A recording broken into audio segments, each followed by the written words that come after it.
Hello friends. आज का video बहुत इंपॉर्टेंट टॉपिक है और ये टॉपिक है बॉयज के लिए, मेल्स के लिए। ये इनफैक्ट आप कह सकते हो कि जो 15 से 25 साल के जो एज ग्रुप के बॉयज हैं, जो लड़के हैं, वो इस बीमारी से बहुत ज्यादा परेशान हैं। और बहुत से लोग तो शर्म या शंका के कारण ना तो इस बीमारी को ढंग से समझ पाते हैं और ना ही अपने डॉक्टर के पास में या फैमिली मेंबर्स के साथ में जाके इस बीमारी को प्रॉपर्ली डिस्कस कर पाते हैं, जिसके कारण उनको प्रॉपर ट्रीटमेंट नहीं मिल पाता और आगे चल के उनको बहुत सारी दूसरे कॉम्प्लिकेशन जो है उनका भी सामना करना पड़ सकता है। तो आज के वीडियो में हम लोग बात करने वाले हैं वेरिकोसील के बारे में कि वेरिकोसील जो बीमारी है क्या होती है और किस तरह से होम्योपैथिक मेडिसिन से आप इसको बिना सर्जरी के ठीक कर सकते हैं। फ्रेंड्स, आप जानते हैं मेरा नाम डॉक्टर रावत चौधरी है। मैं जोधपुर में एक होम्योपैथिक डॉक्टर हूं और मेरी कोशिश रहती है कि हर बीमारी के होम्योपैथिक जो ट्रीटमेंट है उसके वीडियोस में आपके साथ शेयर कर सकूं, उसकी अवेयरनेस आप लोगों के साथ फैला सकूं, जिससे ज्यादा से ज्यादा लोगों को होम्योपैथिक चिकित्सा के बारे में जानकारी मिले, उनको फायदा मिल सके और बहुत सारी बीमारियों में उनको सर्जरी से भी बचाया जा सकता है और लाइफ टाइम दवाइयां खाने से भी बचाया जा सकता है। फ्रेंड्स, आज के वीडियो में जैसे हमने बात की कि हम लोग वेरिकोसील के बारे में बात करने वाले हैं, तो अगर आप वेरिकोसील से परेशान हैं या आप इसको नॉलेज के लिए अपने फ्रेंड्स के लिए इस वीडियो को देख रहे हैं, तो उनके साथ वीडियो को जरूर शेयर कीजिएगा, क्योंकि वीडियो के लास्ट में हमने बात की है कि किस तरह से वेरिकोसील होम्योपैथिक मेडिसिन से बिना सर्जरी के ठीक हो सकता है और कौन सी मेडिसिन है जो इसके अंदर काफी अच्छा आपको फायदा दे सकती है। सबसे पहले हम समझने की कोशिश करते हैं कि आखिर वेरिकोसील क्या है। आप जानते हैं जो मेल्स का रिप्रोडक्टिव सिस्टम होता है उसके अंदर हर मेल के अंदर दो टेस्टिस होते हैं और ये जो दो टेस्टिस होते हैं इसके दो इंपॉर्टेंट फंक्शन है। पहला इंपॉर्टेंट फंक्शन होता है कि मेल के अंदर स्पर्म प्रोडक्शन, आप कह सकते हैं कि शुक्राणु बनाता है। और सेकंड होता है मेल्स के अंदर टेस्टोस्टेरोन हार्मोन, जिसको कि मेल सेक्स हार्मोन भी कहा जाता है, उसका प्रोडक्शन करता है। फ्रेंड्स, जिस तरह से हमारे शरीर के हर अंग के अंदर हमारा हार्ट जो है, हमारा दिल है, यहाँ से कुछ खून की नसें होती है जो हमारे शरीर के हर अंग को ब्लड सप्लाई देती है और उन नसों को जो हार्ट से ब्लड पर्टिकुलरली आगे ऑर्गन को ले जाती है उसको हम कहते हैं आर्टरीज। ये आर्टरीज के अंदर जो ब्लड होता है, ये इसके अंदर बहुत सारे पोषण तत्व होते हैं जो कि उस अंग के अंदर जाते हैं और वहां से कुछ दूसरी खून की नसें होती है जो वहां से वेस्ट मटेरियल है, आप कह सकते हैं थोड़ा जो गंदे वाला खून है उसको वापस आपके मेन सर्कुलेटरी सिस्टम में लेके आती है, उसको वेन्स कहते हैं। फ्रेंड्स, इन वेन्स के अंदर कुछ छोटे छोटे से वाल लगे होते हैं। ये वाल्स वन साइडेड ओपन होते हैं, कुछ ठीक उसी तरह से जैसे कि आपके घर के अंदर आपने देखा होगा कुछ दरवाजे होते हैं जो सिर्फ एक तरफ खुल सकते हैं। इसी तरह से इन वेन्स के अंदर ये वाल्व का काम होता है कि ये वन साइडेड ओपन होते हैं, जिससे कि ब्लड वापस एंटी ग्रेविटी यानी आपके शरीर के निचले हिस्सों से वापस हमारे बॉडी के अपर पार्ट की तरफ, हार्ट की तरफ आ सके।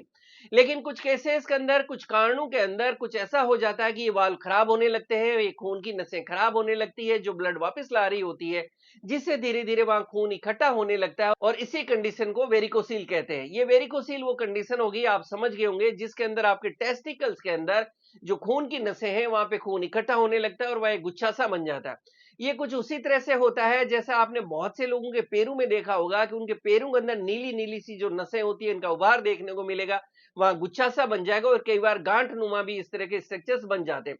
जब यही सारा आपके टेस्टिकल्स में होने लगता है तो बस इसी कंडीशन को वेरिकोसील कहा गया। अब हम समझ लेते हैं कि वेरिकोसील के क्या कारण हो सकते हैं। वो लोग जिनके ब्लड की वेन्स की दीवारें कमजोर हो जाती है, जिसके कारण वो धीरे धीरे फैल जाती है और खून इकट्ठा होने लगता है, उसके कारण हो सकता है। इसी तरह से हमने बात की कि जब वेन्स के अंदर लगे हुए वाल्व हैं वो खराब हो जाते हैं तो धीरे धीरे वहां पे ब्लड इकट्ठा होने लगता है, ये वेन्स आपकी फैलने लगती है, उसके कारण आपको वेरिकोसील हो सकता है।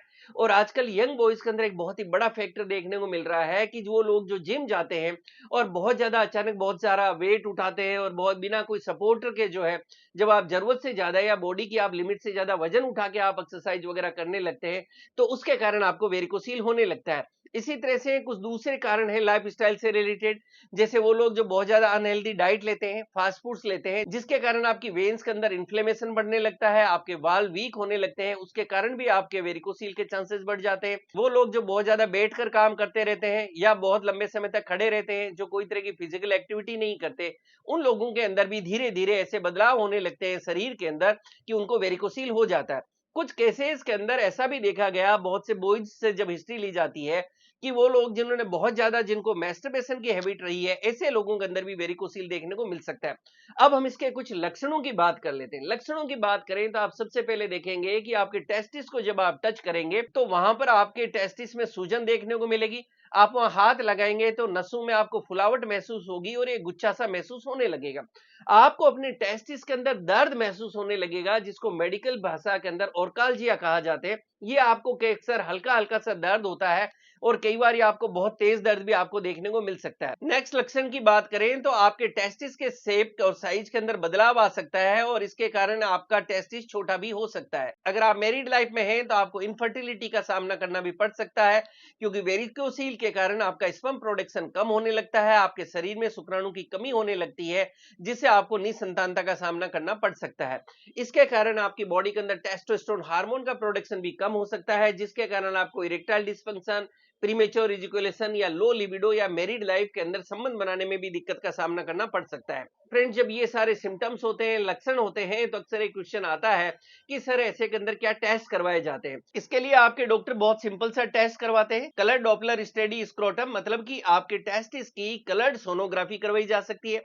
आप नॉर्मल सोनोग्राफी भी सर्व करवा सकते हैं। इससे एग्जैक्टली पता चल जाता है कि आपके टेस्टिस के अंदर वेरिकोसील की प्रॉब्लम है या नहीं, और वेरिकोसील की ग्रेडिंग भी पता चल जाती है कि first grade, second grade, third grade या फोर्थ ग्रेड, वो भी आपको रिपोर्ट के अंदर बता दिया जाता है। फ्रेंड्स, अब इसके ट्रीटमेंट की बात करें तो ऐसे के अंदर मैंने मेरी क्लिनिक पे देखा कि बहुत से लोग ऐसे हैं जो शुरू के अंदर ही जैसे उनको वेरिकोसील डायग्नोज होता है वो हमारे पास ट्रीटमेंट के लिए आते हैं।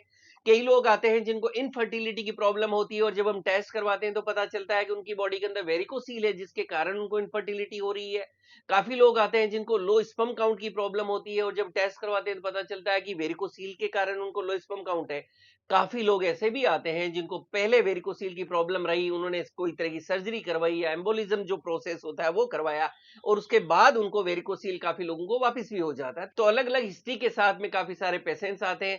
फ्रेंड्स, यहाँ होम्योपैथिक ट्रीटमेंट की बात करें तो हमने हमारे चैनल पे पहले भी काफी सारी सक्सेस स्टोरीज शेयर की है। कुछ लोगों के साथ हमने लाइव वीडियोस भी बनाए हैं जिनमें आप देख सकते हैं कि होम्योपैथिक चिकित्सा से किस तरह से वेरिकोसील में आपको फायदा हो सकता है और हो सकता है आप भी सर्जरी से बच जाएं।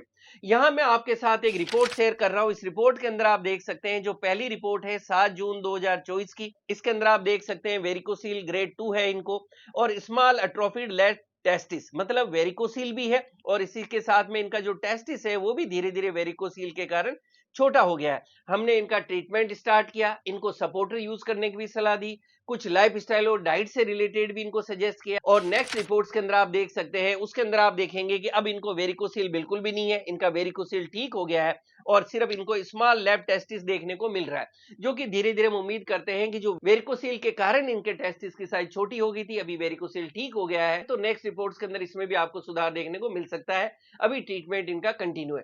फ्रेंड्स, ये रिपोर्ट्स या आप केस स्टडी आपके साथ शेयर करने का मकसद ये है कि आपको एक कॉन्फिडेंस मिल सके कि अगर आपको भी वेरिकोसील की प्रॉब्लम है तो घबराने की जरूरत नहीं है। वो जरूरत है कि आप प्रॉपर्ली अपने नजदीक में जो भी डॉक्टर है उनके गाइडेंस में मिले और उनको प्रॉपर्ली आप ट्रीटमेंट को लें, और हो सकता है आप भी वेरिकोसील की प्रॉब्लम को बिना सर्जरी के ठीक कर सकें। अगर आप हमारे आसपास से बिलोंग करते हैं तो क्लिनिक पे आके मिल सकते हैं। फ्रेंड्स, इसी के साथ में एक बहुत ही कॉमन क्वेश्चन आता है कि सर कौन सी मेडिसिन होती है जो इसके अंदर अच्छा फायदा करती है। जैसा मैं हमेशा मेरे हर वीडियो में कहता हूं और आप लोग जानते हैं कि होम्योपैथी के अंदर बेस्ट ट्रीटमेंट वही होता है जो आप अपने डॉक्टर के पास जाते हैं, अपने केस को प्रॉपर डिस्कस करते हैं, उसके अकॉर्डिंगली आप जो मेडिसिन लेते हैं वो आपके लिए बेस्ट वर्क करती है। क्योंकि होम्योपैथी के अंदर एक ही बीमारी के लिए बहुत सारी मेडिसिन होती है, वहीं एक ही मेडिसिन होती है जो बहुत सी बीमारियों में भी काम करती है। लेकिन आपके नॉलेज के लिए मैं कुछ मेडिसिन शेयर कर रहा हूं जो काफी अच्छे रिजल्ट देती है। ऐसे के अंदर देखा गया कि हेमामिलस मदर टिंचर बहुत अच्छी मेडिसिन है, जिसकी 10-10 बूंद दिन में 3 बार आधा कप पानी के साथ मिक्स करके सिप बाय सिप घूंट घूंट करके दिन में 3 बार ली जा सकती है। नेक्स्ट मेडिसिन के अंदर हमने देखा कि पल्सेटिला एक बहुत अच्छी मेडिसिन है, जिसको 30 पोटेंसी के अंदर सुबह शाम दिन में 2 बार दिया जा सकता है। क्योंकि ये मेडिसिन पोटेंसी में है तो इसको शुगर ग्लोब्यूल्स के साथ दिया जा सकता है, 4 से 5 दाने या 2 बूंद डायरेक्टली टंग पर, जैसा भी आपके डॉक्टर साहब को उचित लगे आपको दे सकते हैं। नेक्स्ट मेडिसिन एक जो काफी इफेक्टिव देखी गई वो आर्निका है, और आर्निका 200 पोटेंसी में काफी अच्छे रिजल्ट देती है। इसको 200 पोटेंसी में सुबह शाम दिया जा सकता है, डायरेक्टली टंग पर दिया जा सकता है या शुगर ग्लोब्यूल्स के साथ भी दी जा सकती है। और एक मेडिसिन जिसको और मैंने देखा है काफी इफेक्टिव है, वो है लेकेसिस। लेकेसिस मैंने देखा कि इसके अंदर काफी अच्छा फायदा करती है। अगर आपके सिम्टम्स मैच करते हैं तो इसको सिर्फ महीने में एक बार एक डोज लेनी होती है 200 पोटेंसी के अंदर। इसकी डायरेक्टली 2 बूंद आपके डॉक्टर आपके टंग पे दे सकते हैं या शुगर ग्लोब्यूल्स के साथ दी जा सकती है। फ्रेंड्स, ये कुछ कॉमन मेडिसिन थी। इसके अलावा भी बहुत सारी मेडिसिन आती है जो as per science, as per symptoms आपके डॉक्टर आपको प्रिस्क्राइब कर सकते हैं। वो जरूरत है कि आप अपने डॉक्टर के टच में रहें और प्रॉपर्ली ट्रीटमेंट को लें।